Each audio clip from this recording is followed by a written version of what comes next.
Emmanuel Combe.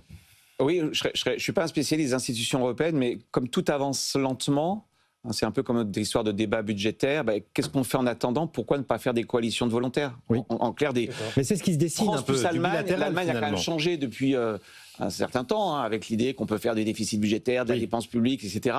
Des coalitions de volontaires, premièrement, donc sur un sujet, je crois qu'Aguillon s'est exprimé là-dessus, typiquement faire une DARPA France-Allemagne, avec un des grands programmes d'intelligence artificielle, etc.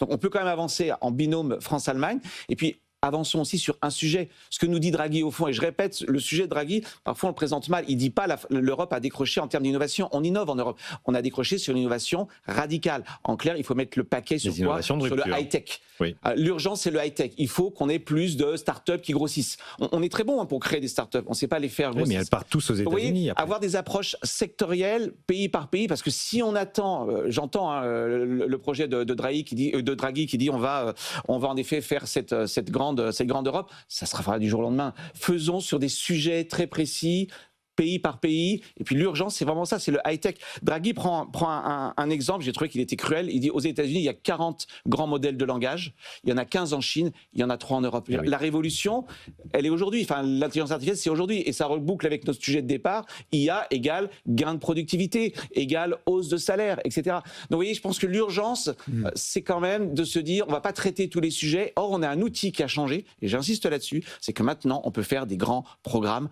parce que les aides d'État, le régime des aides d'État a été considérablement assoupli.